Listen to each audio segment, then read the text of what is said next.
দেখেছেন গত 2 দিন আগে সাতক্ষীরাতে একটা ঘটনা ঘটে গেছে। আলিপুর রউফ চেয়ারম্যানের নিজের প্রতিষ্ঠানে, নিজের কমপ্লেক্সে গতকাল রাতের আগের রাত আমি নিজে স্টেজে উপস্থিত। আমি সময় পেয়েছি মাত্র 32 সেকেন্ড। আমি স্টেজে উঠে বসে শুধু ডান পাশে তাকাইছি বক্তার দিকে, ইতিমধ্যে গালিগালাজ শুরু।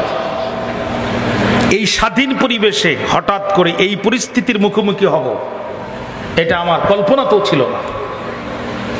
আমি মাত্র স্টেজে উঠেছি, আপনারা ভিডিও দেখেছেন, 30 থেকে 32 সেকেন্ড সময় আমি চেয়ারে বসে শুধু ডান পাশে তাকিয়েছি। ইতিমধ্যে প্রচন্ড আকারে গালিগালাজ শুরু। উনি একটা প্রশ্ন করেছিলেন, উত্তর তিনি দিচ্ছিলেন সম্মানিত কবির বিন সামাদ ভাই। উনি উত্তর দিচ্ছেন, ওনার বাবা অনেক বড় বক্তা ছিলেন। উনি উত্তর দিচ্ছেন, পাশ থেকে আবার উনি কথা বলতেছেন। তখন উনি বলে ফেলছে, আপনি বগর বগর করলে আমি উত্তর দিব কেমনে? এই যে বগর বগর শব্দটা উনি মাইন্ডে নিছে, নেয়ার পরে যাচ্ছে তাই কথা শুরু করেছে।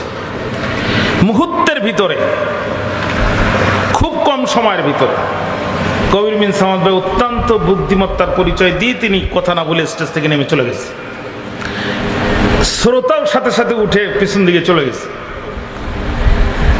আমি বক্তৃতা করবই না। এই পরিস্থিতিতে আমি দেখলাম, এখন যদি আমি মাইক ধরি, আমি সময় পেয়েছি কয়েক সেকেন্ড, আমি মনে মনে 2 বার টার্গেট করেছি যে আমি মাইক ধরবো, কিন্তু এখন যদি আমি মাইক ধরি এখানে রক্তাক্ত পরিস্থিতির সৃষ্টি হবে, এটা 100% নিশ্চিত। এইগুলো আমরা 17 বছর ধরে মোকাবেলা করেছি। চেয়ারম্যান তার বক্তব্য দেওয়ার সাথে সাথে তার গ্রুপ, তার সাথে যে লোকজন ছিল, 2 ভাগে ভাগ হয়ে গেছে। এক ভাগ স্টেজ ঘিরে ফেলেছে, এখানে আমাদের সিডিটিভি তরিকুল ভাই আছে, সমস্ত ক্যামেরাগুলো অফ করতেছে। আর এক ভাগ কবির বিন সামাদকে ধরার জন্য তার পিছনে তাড়া করেছে। এই পরিস্থিতিতে যদি আমি মাইক ধরে কোন রকম অন্য কিছু বলতাম, নিশ্চিত সেখানে রক্তাক্ত পরিবেশ সৃষ্টি হতো, সংগঠন বিপদে পড়তো, সাতক্ষীরার আলেম সমাজ বিপদে পড়তো। আমি বক্তৃতাই করব না। যেখানে একজন আলেমকেই এরকম ভাবে অপমান করা হলো, সেখানে আমি বক্তৃতা করি কেমনে?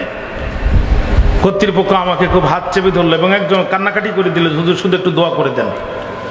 আমি সেখানে কোনো অবস্থায় বক্তৃতা না করে 5 থেকে 7 মিনিটের ভিতরে আমি কোনো রকম খুতবা না পড়ে শুধু সালাম দিই, 5 থেকে 7 মিনিটের ভিতরে আমি প্রোগ্রাম শেষ করে দিতে বাধ্য হয়েছি। ওখানে যদি আমি কোনো গরম ভূমিকা নিতাম, মারাত্মক একটি পরিবেশ সৃষ্টি হয়ে যেত, যেটা অত্যন্ত অনাকাঙ্ক্ষিত। অতএব সবসময় গরমের পরিবেশ গরম দিয়ে ঠান্ডা করা যায় না। কিন্তু অত্যন্ত দুঃখজনক, বিগত 2 দিন ধরে আমারই কিছু দিনই ভাই, আমার মতো আলোচক,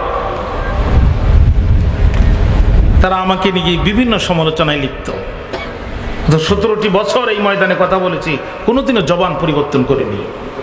প্রকাশ্য রাজপথে মার খেয়েছি, কারাগারে গিয়েছি, জবান পরিবর্তন করেনি। আর ঘটনাটা ঘটে গেছে আমি বুঝে ওঠার আগেই। 30 সেকেন্ড সময় পেয়েছি আমি হাতে। আমি সেখানে আমন্ত্রিত অতিথি, আমার বাড়ি সেখানে না। আমার কি করার আছে আপনারা বলেন? ভাইরা আমার, অতএব সে যুগে কোরআন বন্ধ করতো যারা, অন্তরে কুফরি লালন করতো তারা, আজ কোরআন বন্ধ করে যারা, উপরে মুসলমানের লেবেল লাগায় ভিতরে কুফরি লালন করে তারা। মক্কার ইহুদিরা, মদিনার ইহুদিরা